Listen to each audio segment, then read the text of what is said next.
make you a Whopper. Okay, you're a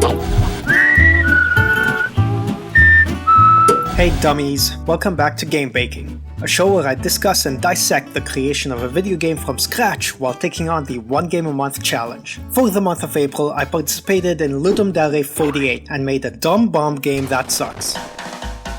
Thank you for watching my video. Okay, no, that's not really the end of the video, dumbass. Sussy baka. Ludum Dare, yes, that's how it's pronounced, is a bi-yearly jam that was originally created by a watermelon. Boring! Let's just cut to the content already. This was the 48th edition of the jam, the theme was Deeper and Deeper, and we had 48 hours to make a game. Tadeo and Travis make their triumphant returns to the team to handle all the 3D graphics and music respectively. And unfortunately, I only had about 12 hours to really work on the game, Not enough time! as I had prior commitments that overlapped with the jam days. He's a busy man.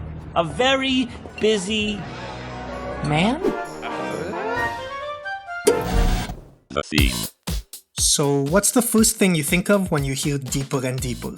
No, not that! Get your heads out of the gutter! But also you can check out my OnlyFans if you prefer that kind of content. Going deeper and deeper underwater, so like diving or submarines, or going deeper and deeper into the ground, so like mining, digging, and so on and so forth. Here's a complete list of all 654 games about going underwater and the 863 games about digging that were submitted to this jam. So how do we interpret this theme without going in one of those two directions? We thought of maybe doing a game about going deeper into one's psyche, but then realized that this would either require a ton of different mechanics to be interesting, or be a walking simulator that would require a ton of visual elements, environment, and dialogue. Our next idea was... I actually don't remember because it's been so long and I'm so far behind on these videos. So we came up with a game about going deeper and deeper down the chain of command and dealing with red tape. So much red tape! The concept. Okay, wow, that's a cool interpretation, right? So like, how do we actually turn that idea into a game? Oh, I know, how about Simon Says? So here's how the game works. There's a bomb that requires 4 buttons to be pressed in a randomized order, similar to how Simon Says works, and you control a bomb disposal robot. But after the first button is pushed, the controls go one step up the ladder and you now control the person in charge of the robot. This goes deeper and deeper until you reach all the way at the top, and you can finally start making your way back down until all the buttons on the bomb are all pushed and the bomb is defused.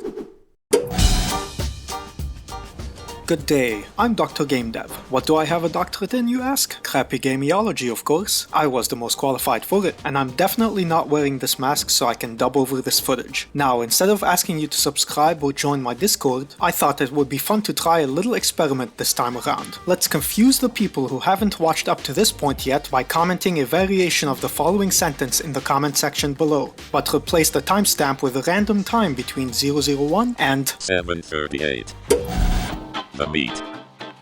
Alright, so the initial idea was to have every single button push require a 4-button sequence by the higher up, but if we actually did this, the person at the very top would need to enter a sequence of almost 3,000 buttons. Don't believe me? No, you don't believe me. Okay, let's do some quick math then. If all the button presses after the first one on the bomb requires the person on level 2 to press 4 buttons, that's already 13 buttons to push. Now if the person on level 3 had to push 4 buttons for each of the 11 buttons that need to be pushed after the first one on level 2, that's 11 times 4, which is 44. This process continues for each level, so 172 button presses on level 4, 684 presses on level 5, and finally 2,732 on level 6. On levels 1 through 5, however, you would only ever press the first button, so that would be an exact total of 2,737 button presses to complete the game. Yikes. So instead, we decided to just have one of the 4 buttons from each level require a sequence of its own, so if the game was made up of only 2 levels, the robot and the bomb squad unit, you'd press the first button as the robot, go up to the bomb squad unit, enter the 4-button sequence required to command the robot to press the second button on the bomb, then go back down to the robot and press the remaining 2 buttons on the bomb. But of course in our case, we have 6 levels of command and we have to go all the way up to the top before you can start going back down. Tadeo started work on the bomb and button models. Oh, that's hot. He went with a delightfully janky PS1 aesthetic, and I love it. We also needed a couple different types of hands, a robot one, a human one, and a lizard one. Why a lizard hand, you ask? Well, you see, the chain of command goes like this. Bomb disposal robot, bomb squad unit, commanding officer, president of the United States, lizard people, and Mark Zuckerberg. We are live from my backyard. I am not a lizard. Tadeo said he hadn't modeled a hand before, but that lack of experience led to a charmingly janky looking hand, which really contributed to the game's weird graphical aesthetic. Travis also composed some tracks for the game. We thought it might be cool to have a different song play at each level of the chain, with the beat getting a little more intense the higher up you go. Have a listen.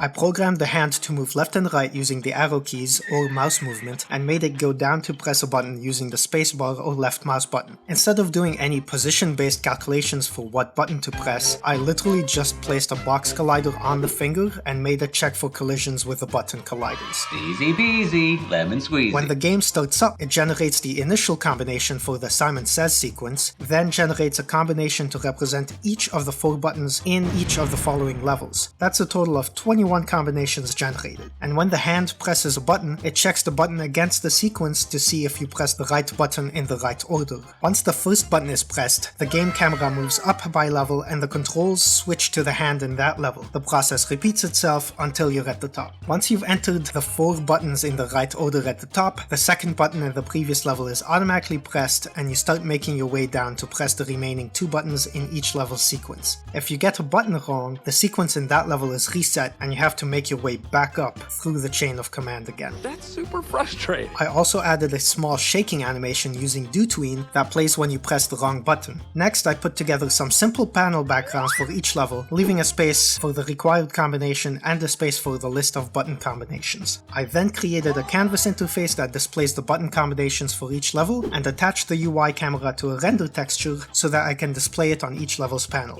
Finally, I programmed a timer, included a loose state that triggers when the timer runs out, and put together a quick logo and title screen before compiling builds of the game for submission. And that's how you make a dumb game in 12 hours. Thank you for coming to my TED Talk. If you like this devlog, then subscribe to this channel for more. And maybe give this video a like. And hey, make sure you join us on Discord and maybe support me on Patreon. Links in the description. Thanks for watching.